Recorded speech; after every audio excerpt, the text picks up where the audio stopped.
সুপ্রিয় দর্শক কেমন আছেন আপনারা? আশা করি সকলে ভালো আছেন। আপনারা দেখতেই পাচ্ছেন আগের ভিডিওতে দেখেছেন যে এই গরুটা আমি বিক্রি করে দিয়েছি। আজকে সকালবেলা গোসল করাচ্ছি। আজকে এটা নিয়ে চলে যাব আমরা কুরবানির উদ্দেশ্যে। ভালোভাবে গোসল করিয়ে দিচ্ছি আপনারা দেখতেই পাচ্ছেন। আমার প্রিয় গরু খামার থেকে আজকে চলে যাবে, মনটা খারাপই লাগতেছে। দেখতেই পাচ্ছেন ভালোভাবে আমি গোসল করিয়ে দিয়েছি। এই যে ভিটির উপর নিয়ে এসেছি, বাড়ির পাশে এক ভিটির উপর নিয়ে এসেছি।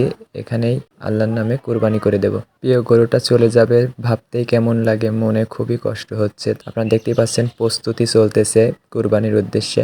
গরুটা খুবই শান্ত, দেখতেই পাচ্ছেন একটু পাও নড়ায়নি। সে জানতে পেরে গেছে যে আজকে তার শেষ দিন। আমি আর শেষ পর্যন্ত থাকতে পারি নাই, খুবই কষ্ট লেগেছিল।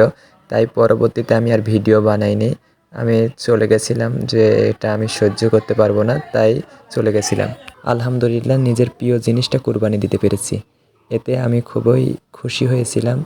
কিন্তু কষ্ট তো লাগবেই।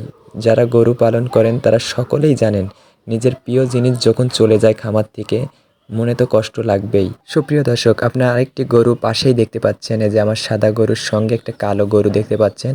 মাশাআল্লাহ খুবই সুন্দর। এটা আবার নতুন কিনে এনেছি। আমি ডিটেলস ভিডিও নিয়ে আসবো, নতুন ভিডিও নিয়ে আসবো আপনাদের জন্য। সবাই জানতে পারবেন কত দিয়ে কিনেছি, কীরকম কোয়ালিটিফুল গরু। সবাই ভালো থাকবেন এবং আমার খামারের জন্য দোয়া করবেন। সবাইকে ঈদ মোবারক।